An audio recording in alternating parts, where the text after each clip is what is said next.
Ok, continuaremos aqui com o estudo de quantidade de movimento e impulso.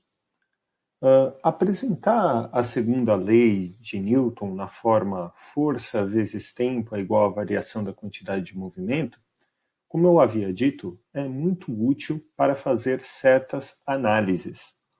Uma delas é o estudo de forças de impacto em colisões.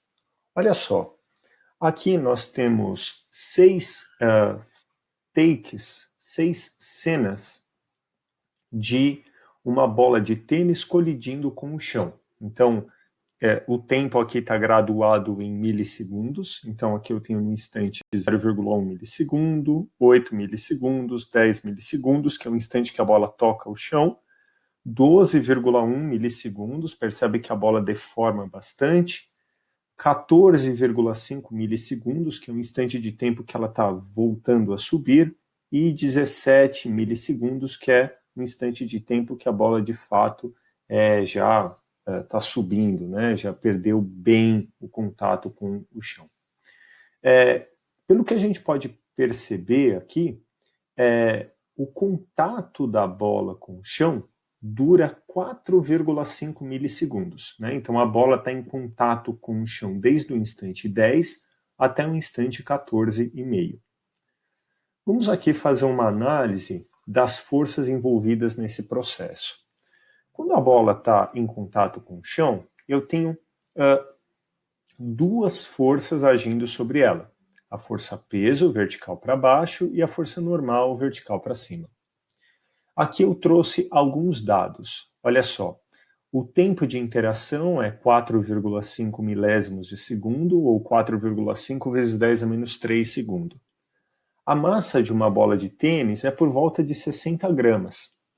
A velocidade com que essa bola bate no chão, dá para a gente avaliar aí a partir do vídeo, mas eu não vou fazer essa análise, é de 15 metros por segundo. Eu estou assumindo que é uma colisão bem elástica, ou seja, a velocidade após tocar o chão, né, a velocidade final, é igual à velocidade que a bola toca o chão, ou seja, VI igual a VF igual a 15 metros por segundo. Então, olha só, eu vou avaliar aqui quanto vale essa força normal entre a bola e o chão. Então, aplicando a segunda lei de Newton, nesse formato, né, força vezes tempo igual delta da quantidade de movimento, eu tenho essa força, a força resultante, vai ser o peso menos normal ou normal menos o peso. Como eu adotei aqui arbitrariamente tudo que é para baixo como positivo, então vou fazer força-peso menos a força normal nesse cálculo de resultante. Então, peso menos normal vezes o tempo, né, esse é o tempo de interação, igual a massa vezes velocidade final menos massa vezes velocidade inicial, que é a quantidade de movimento no fim menos a quantidade de movimento no início.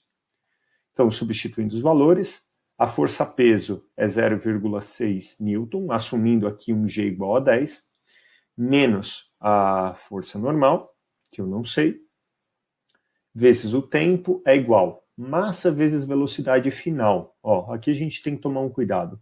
A massa é 0,06 e a velocidade final é 15 metros por segundo para cima, portanto negativo. Menos a quantidade de movimento inicial, que é a massa vezes a velocidade inicial, que é 15 metros por segundo para baixo. Bom, executando todas as contas, que vocês podem ver aí no vídeo com bastante calma, fazerem, né? Eu vou ter uma força normal de 400,6 newtons. Muito bem. É uma força normal enorme, né? Se essa bolinha tivesse quicando em cima de uma balança, ela ia marcar ali por volta de 40 quilos de massa, né? Mas afinal, isso, apesar de ser assustador, decorre do fato de ser uma grande velocidade, né? 15 metros por segundo, são 54 quilômetros por hora. Agora, essa força normal aqui, ela não é constante, né? Eu vou desenhar aqui um gráfico para a gente avaliar como que seria isso, ó. Essa força normal, ela começaria pequena, né, num instante em que a bolinha toca o chão e ela iria aumentando com o tempo até atingir um pico máximo, né? Um tempo até atingir um pico. Então seria alguma coisa assim, ó. Ela sobe, aí tem um pico, depois ela cai. E toda essa interação aqui é o que dura 4,5 milésimos de segundo. O que a gente calculou? A gente calculou aqui a força normal média,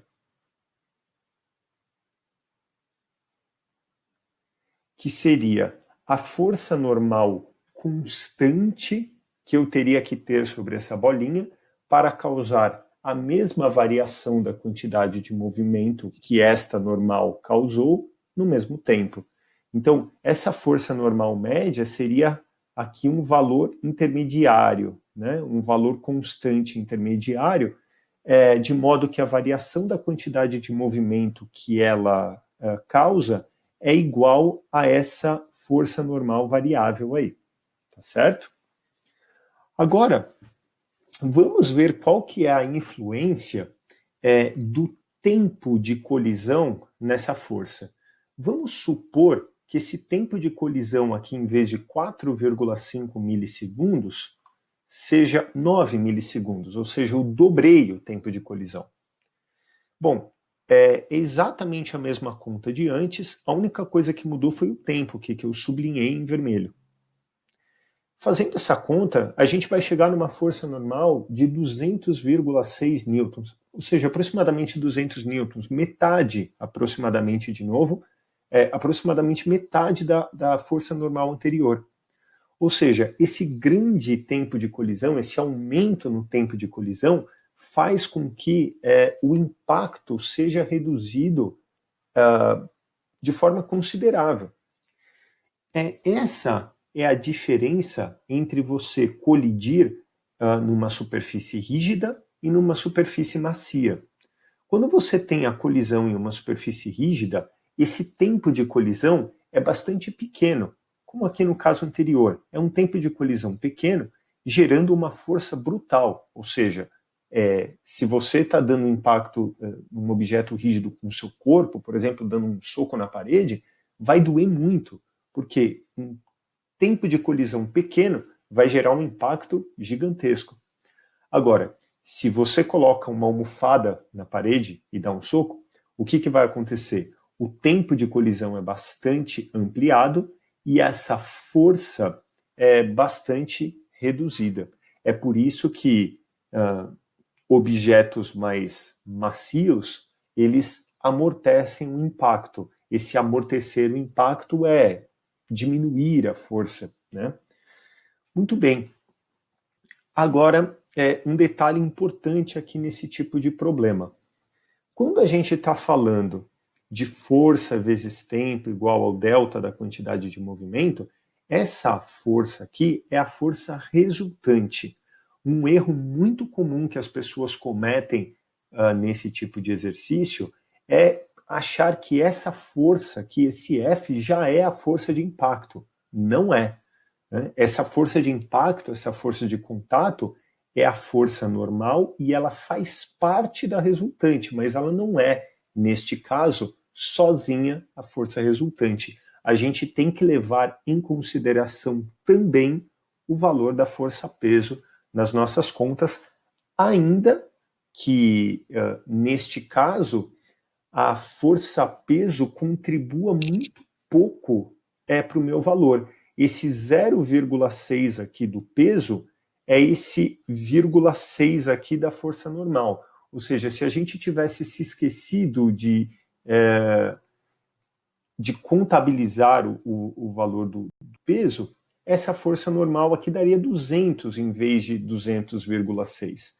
Mas num caso onde o peso não é tão pequeno assim, em comparação com a força normal, a diferença seria bastante grande.